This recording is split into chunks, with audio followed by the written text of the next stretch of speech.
Hoy día les voy a presentar sobre inmunizaciones en adultos, población especial y viajeros. Yo soy la doctora María Paz Iturrieta, de Infectología Adulto del Hospital Sotero del Río. Y como introducción, quiero que cada uno de ustedes en sus casas se vaya preguntando si en la última semana han atendido a algún paciente con hipertensión o con diabetes, algún paciente con EPOC, insuficiencia renal o con daño hepático. Me imagino que todos ustedes van a responder que sí en sus casas. Y la siguiente pregunta es si alguno de ellos le indicaron, por ejemplo, las vacunas de COVID o de influenza. Me imagino que algunos pensarán que sí lo han hecho, sobre todo por la época en que nos encontramos. Y finalmente se preguntan si alguno de ellos le indicaste alguna otra vacuna.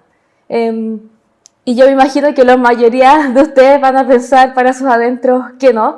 Y por eso es la importancia de esta clase, para que se concienticen y tengan idea de cuáles son las vacunas a las que los pacientes adultos tienen acceso.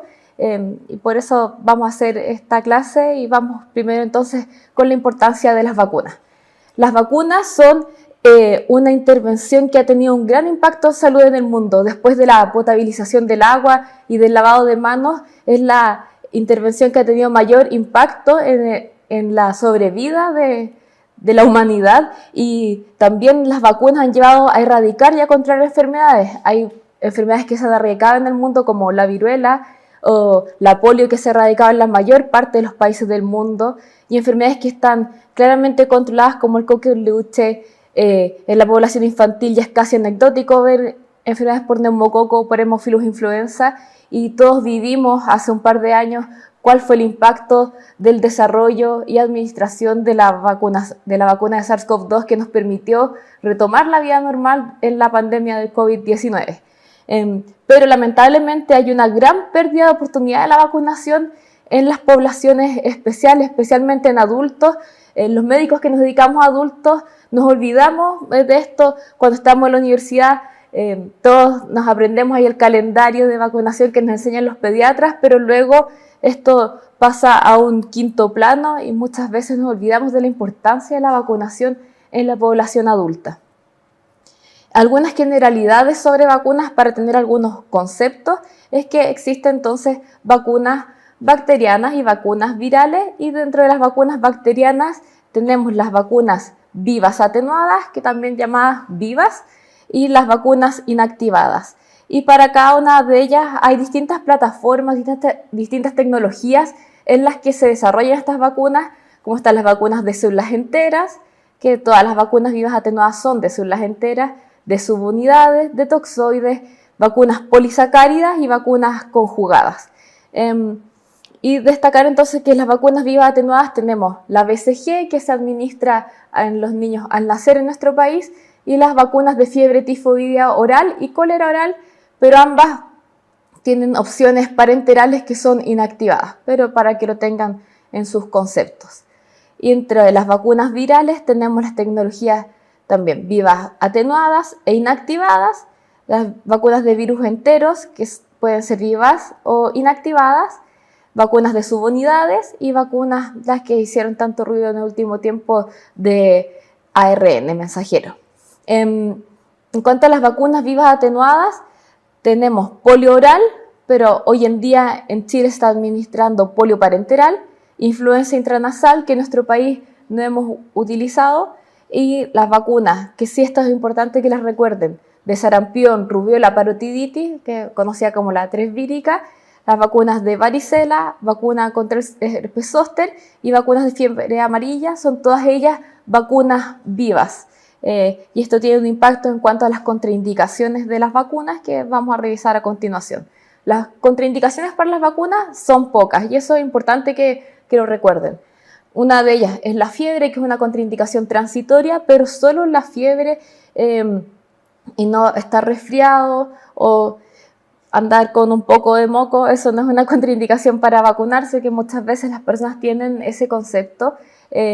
Y la verdad, la contraindicación de la fiebre es para no confundir que esta fiebre sea por un cuadro que venía desde antes o bien que sea una fiebre atribuible a la vacuna. La segunda contraindicación es haber presentado una anafilaxia a la vacuna que estoy administrando. o una dosis previa de esta vacuna que el paciente está yendo a inocularse. Y luego las vacunas vivas tienen contraindicación en pacientes inmunosuprimidos, en mujeres embarazadas y en personas mayores de 65 años. Y aquí les dejé resumen vacunas vivas, entonces serían BCG, cólera oral, polio oral, la 3 vírica de sarampión, rubiola, parotiditis, las de varicela y zóster y vacunas de fiebre amarilla. Hago hincapié en estas, especialmente la de fiebre amarilla, que no es raro que algún familiar, algún amigo nos pida, oye, voy a viajar, me indicas la vacuna de fiebre amarilla. Estas vacunas necesitan, si es una vacuna viva, necesita una evaluación médica completa y no es solo hacer la receta, así que estas vacunas no se indican a lo amigo, ¿ya? Vamos entonces ya de lleno con el tema de vacunación en poblaciones especiales y esto está basado principalmente en las recomendaciones ministeriales. ¿Qué tenemos acá? Este es el manual del Ministerio de Salud del año 2018 de las recomendaciones para la vacunación en pacientes con necesidades especiales por sus patologías o en ciertas situaciones de riesgo. Está fácilmente disponible, quizás muchos de ustedes no lo conocen, pero si ustedes buscan en Google vacunas especiales, el primer link que les va a salir es un link de la Sociedad Chilena de Infectología y pueden descargar el manual, donde está más detallado lo que yo les voy a presentar en las siguientes diapositivas. Y otra de las fuentes que usé para hacer la presentación, que la idea es que sea algo súper práctico, es este ordinario que salió en septiembre del año pasado, que refuerza algunas indicaciones de vacunas, donde hay algunas que tienen más fácil acceso para ser administradas. Algunas generalidades de este manual es que hay múltiples enfermedades que tienen acceso a vacunas especiales. Esto incluye tanto a los pacientes del sistema público como sistema privado. Esto no discrimina en qué sistema de salud se atiende el paciente y deben indicarse entonces según las indicaciones MinSal, que después les voy a dar el detalle de cómo se hace en la parte práctica. Entonces, el médico indica la vacunación, se envía el paciente lleva su solicitud al vacunatorio, desde el vacunatorio envían la solicitud al Ceremi la prueba, se envían las vacunas y todo este proceso puede tardar algunos meses. Por eso no hay mejor momento para indicar la vacuna que ahora mismo, porque el proceso a veces es algo engorroso. Es responsabilidad de todos ofrecer las vacunas a todo paciente crónico que esté incluido en las recomendaciones, que como van a ver son la gran mayoría de los pacientes crónicos. Y esto porque es una vacuna que vamos a nombrar, o sea, son vacunas que vamos a nombrar frecuentemente en las diapositivas que vienen, la vacuna Prevenar 13 o neumocócica conjugada 13 valente y la Neumo 23, que es la vacuna polisacárida 23 valente, también, ambas para neumococo. Se recomienda generalmente que se administren en ese orden, primero 13, luego la 23, separadas por 2 meses. Eso para que recuerden, va desde el más chico al más grande. Y si por alguna razón el paciente recibió primero Neumo 23, debe esperar un año completo para recibir el refuerzo con Prevenar 13. Estos son tips que tienen que tener, que les van a servir para el día a día. Entonces ya vamos con las indicaciones para los enfermos crónicos, que son los pacientes que vemos todos los días. El manual primero entonces indica cuáles son las indicaciones en enfermedades respiratorias. Aquí describe cuáles son las enfermedades que se incluyen, que va EPOC, asma, enfermedad pulmonar difusa, sarcoidosis, fibrosis quística, entre otras, y las vacunas a las que tienen acceso estos pacientes. Bien, de aquí en adelante todos van a ir con influenza y COVID anual, así que eso lo damos por sentado en un paciente con una enfermedad crónica. Estos pacientes también tienen acceso a las vacunas de neumococo, primero Prevenar 13 y luego 23 valente. También vacunas de Haemophilus influenza en un esquema de una dosis y luego vacunas de hepatitis A y hepatitis B. Estos van de un color distinto y con asteriscos porque es exclusivamente para los pacientes con fibrosis quística. Luego en enfermedades cardíacas, aquí destacar que incluye insuficiencia cardíaca y miocardiopatías, por supuesto, pero también la hipertensión arterial, así que aquí recuerden todos que tenemos una gran oportunidad con la prevalencia que tenemos de hipertensión arterial, entonces influenza y COVID anual y también neumococos 13 y 23. Estas diapositivas van a quedar, así que esto les puede servir de torpedo para que lo tengan a mano en el día a día. Y no es el objetivo que se aprendan todos los esquemas, porque la verdad es que es imposible. Cuanto a enfermedad hepática crónica, incluye todos los daños hepáticos crónicos y estos pacientes tienen acceso a vacunas como todo, influenza COVID anual, streptoneumoniae, hepatitis A, hepatitis B y meningococo tetravalente contra serotipo ACWY en una dosis. En pacientes con enfermedad renal, incluye a pacientes con enfermedad renal crónica y síndromes nefróticos y también cobertura neumococo 13-23 y hepatitis B, así también como meningococo ACWY, que la que tenemos disponible actualmente es la vacuna Nimenrix.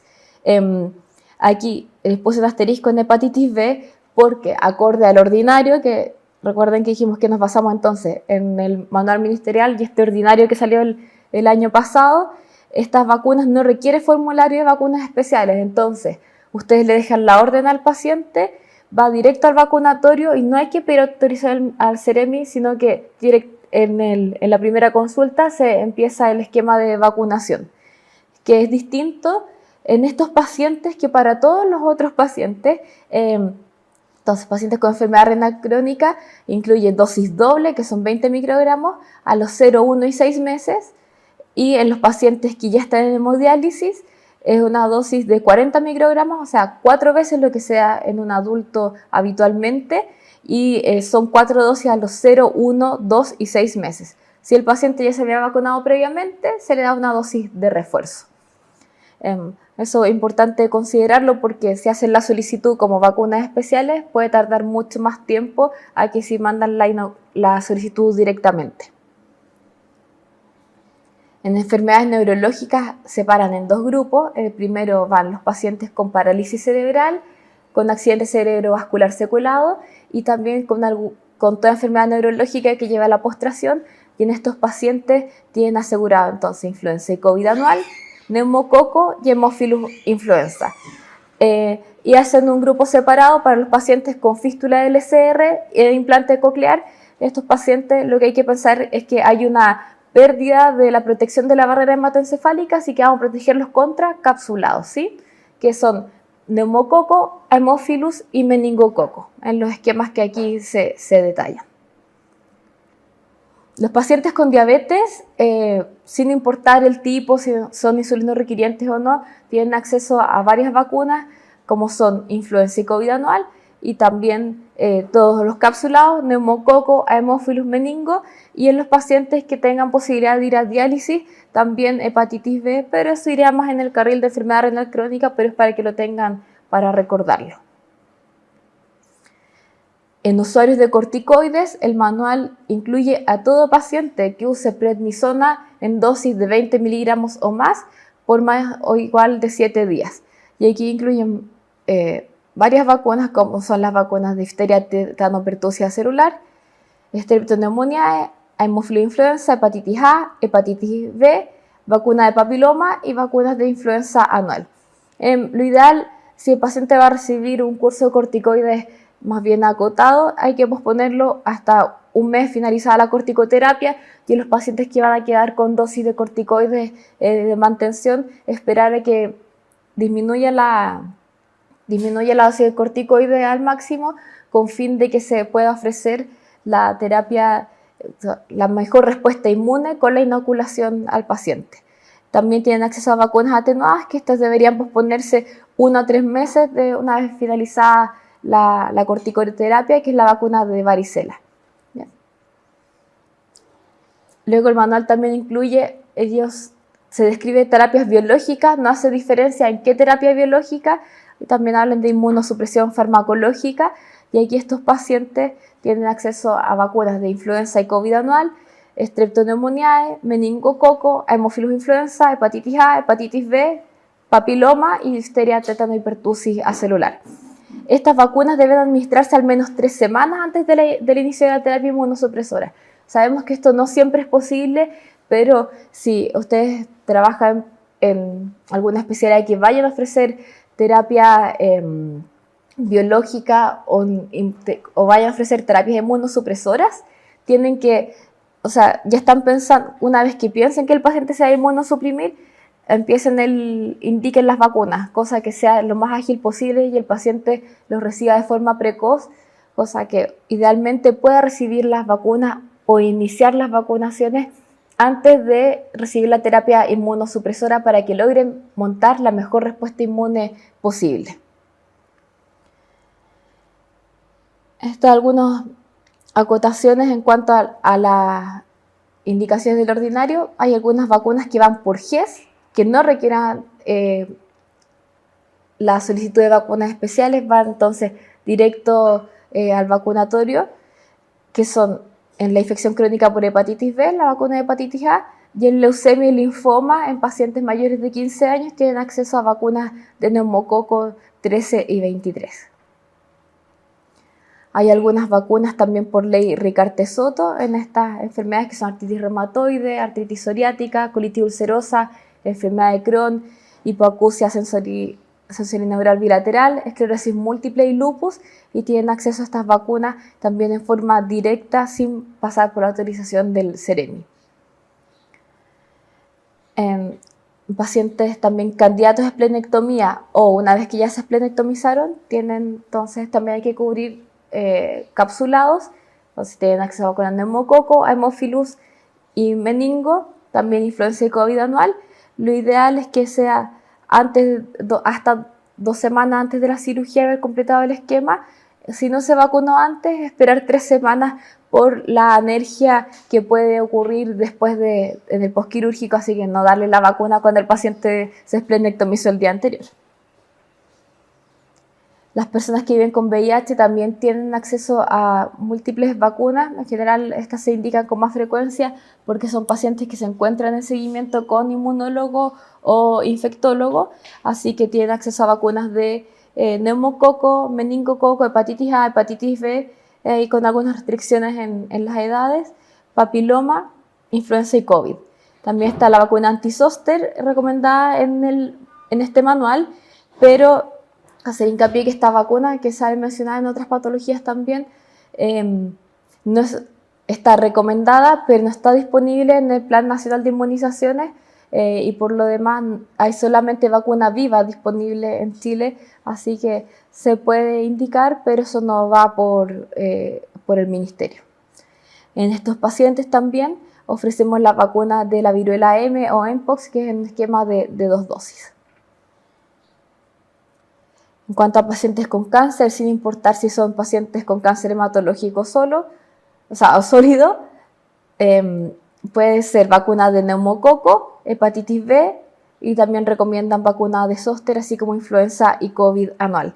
Influenza y COVID, no importa si el paciente está inmunosuprimido, no tienes que esperar a que el paciente complete la terapia, son vacunas que no tienen contraindicación de inmunosupresión y que son vacunas estacionales. Así que esas vacunas se ofrecen sin importar en qué fase del tratamiento está el paciente, pero las vacunas de neumococo y hepatitis B sí se prefiere ofrecer en la fase de remisión.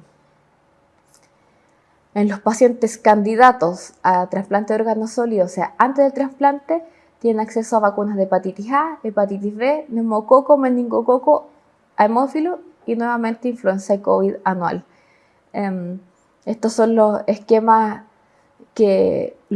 estándar y también esquemas acelerados, pensando que muchos pacientes están en listas de espera por largo tiempo, pero hay pacientes que una vez desde que entran están en lugares altos en la lista de espera en alta prioridad, así que en esos pacientes preferir los esquemas acelerados que se detallan en el manual y que yo aquí también se los dejé detallados.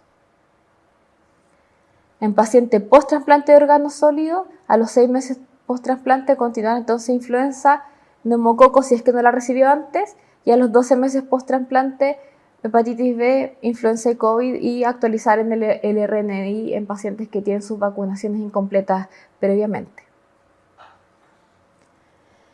En pacientes post-trasplante hematopoyético, esto en consideración especialmente para quienes tengan interés por hematología, trabajen en pacientes hematológicos, pero estos pacientes, una vez que hacen todo su tratamiento, quimioterapia de inducción, luego van al centro de referencia para trasplantarse, muchas veces acaban retornando a sus controles habituales en los consultorios, y por eso es que quise dejárselos también y esto hay que tener como concepto que estos pacientes tienen un reseteo de su médula, así que tienen que recibir toda su vacunación desde cero.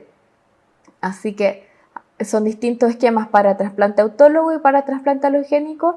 Todos los esquemas parten desde los 6 meses y aquí está bien detallado si es que alguna vez se enfrentan a este tipo de pacientes. Estos son las vacunas y esquemas que tienen que ofrecerles.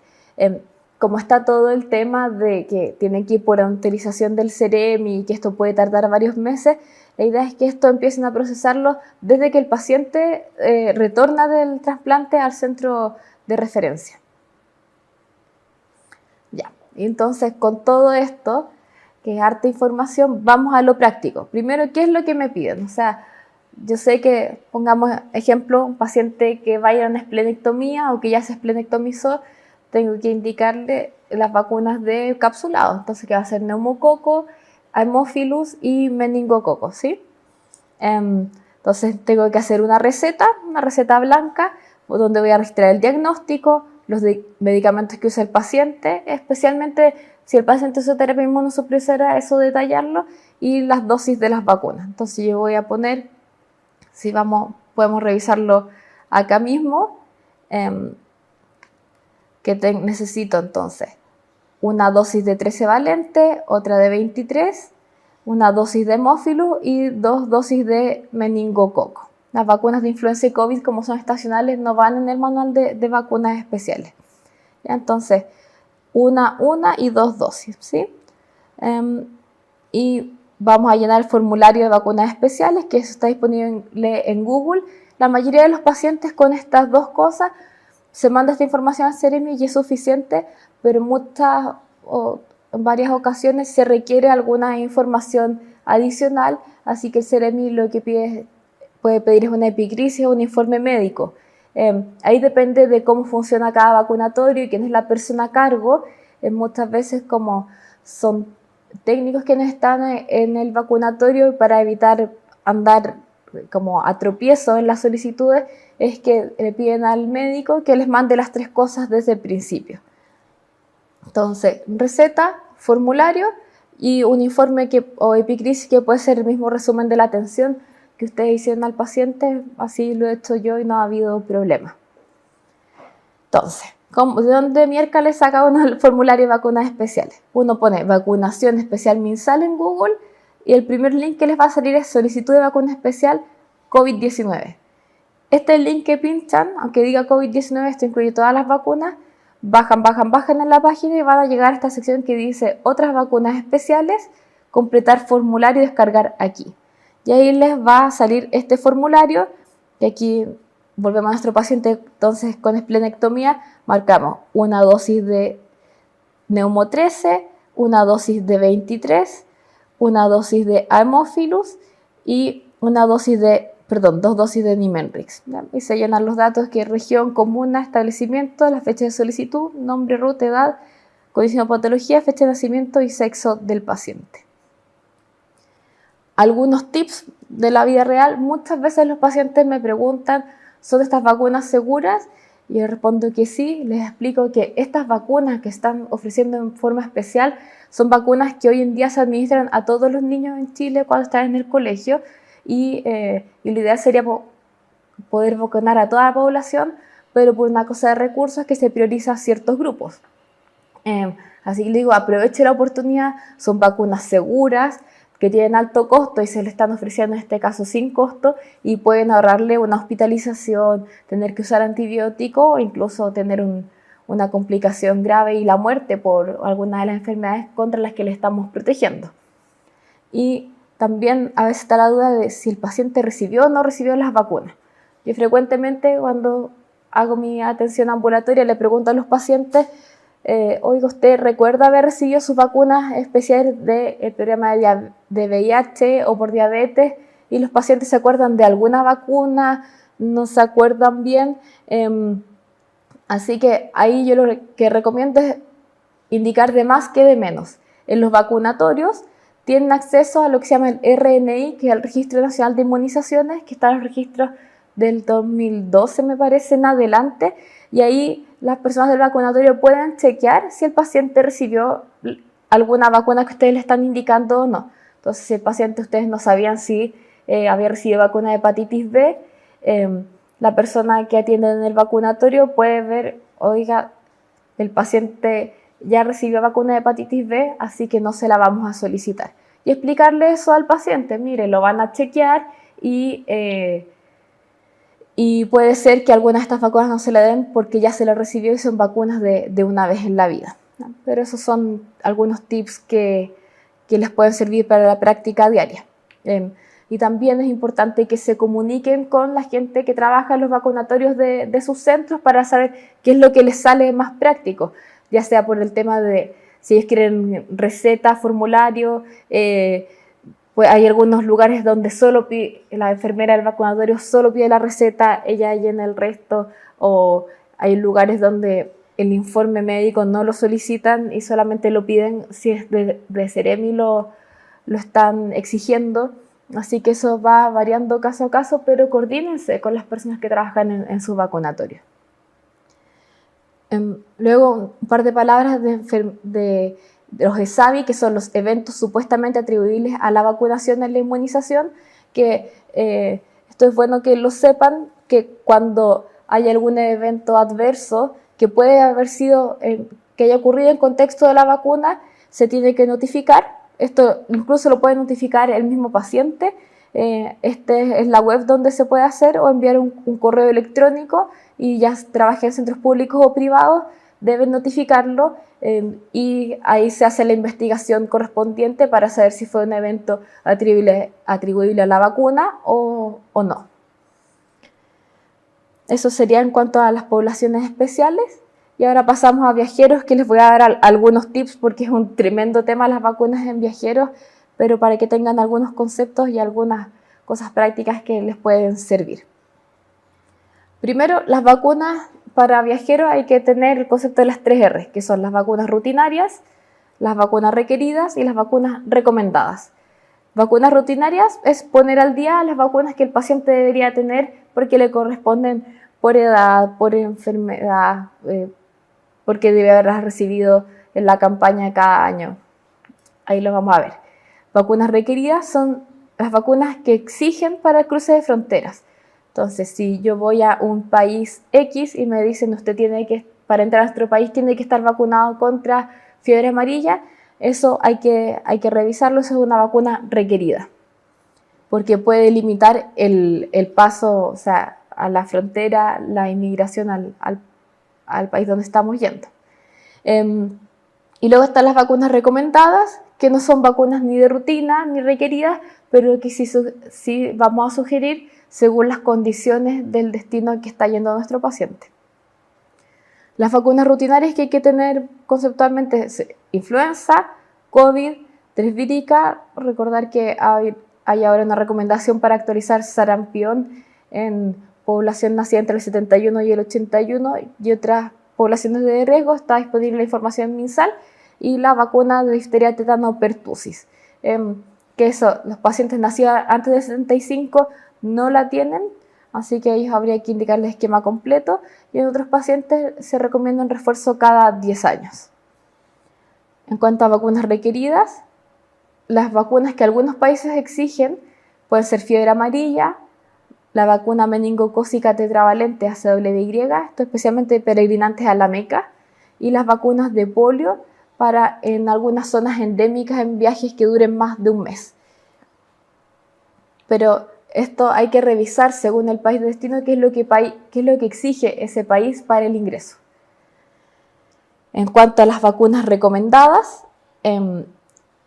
aquí va a variar según el país, pero les dejo algunos tips generales. Entonces, vacuna de hepatitis A en pacientes menores de 40 años cuando viajan a un país con agua no segura, ¿verdad? Que en general van a ser países fuera de Europa y Norteamérica. Todo el resto de los países que vayan a tener, uno piensa que la mayoría de los países van a tener dificultad en agua potable, así que ahí es mejor dar una dosis de hepatitis A. En hepatitis B, también para pacientes que vayan a tener estadías largas, pensando que vayan a un país donde si va a tener una estadía larga y de repente va a vivir en ese país, que pueda por ejemplo, tener un accidente y requerir una transfusión y no sabemos cómo es la seguridad en los bancos de sangre de ese país, hay vacuna de hepatitis B. Y también en viajeros que vayan a tener contacto sexual durante el viaje, hay mejor que estén vacunados contra hepatitis B.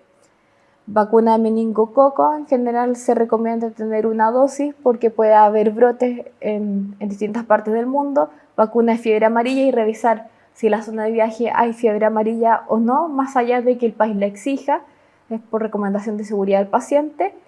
La vacuna de rabia también, si es que el paciente va a un lugar donde hay rabia, y ahí sí considerar si el paciente va a ser va a estar en una estadía prolongada y el tipo de viaje que haga. Si va por una semana a un congreso en un hotel en una zona que haya rabia, la verdad, si va a estar en el congreso no tiene mucho sentido que se vacune contra rabia, pero si el paciente va a ir a 10 días, pero a un safari donde puede estar expuesto a mordidas de animales, sí tiene más sentido vacunarlo contra rabia.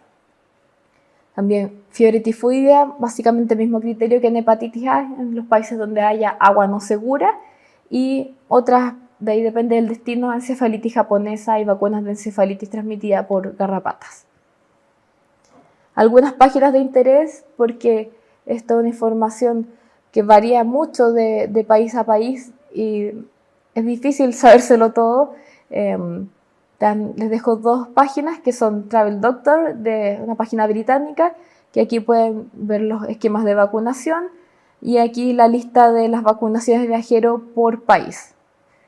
Y también está la página del CDC, que es bien amigable. Aquí cdc.gov/travel, ponen a qué país va y ahí también les dan bien paso a paso las recomendaciones de alimentación, de uso de repelente y las vacunas también recomendadas para los viajeros. Eso en cuanto a viajeros, y como mensajes finales, las vacunas tienen un alto impacto tanto en la salud pública como en la salud individual de nuestros usuarios. Hay una gran pérdida de oportunidad en la vacunación, así que no la sigamos perdiendo. Ojalá se motiven y empiecen a indicar las vacunas a sus pacientes, y recordar entonces que existen vacunas especiales disponibles para múltiples comorbilidades. No es fácil acordarse de todos, pero la información está al alcance de la mano, y bueno, coordinen las estrategias de vacunación con su equipo. Pueden ahí con el resto de su equipo médico, con el personal de enfermería con que trabajen, con las personas encargadas de los vacunatorios, cosa de hacer el trámite lo más expedito y poder capturar la mayor población posible, hacer difusión en los consultorios y que los pacientes sean conscientes que tienen acceso a estas vacunas y no sigamos perdiendo la oportunidad. Muchas gracias.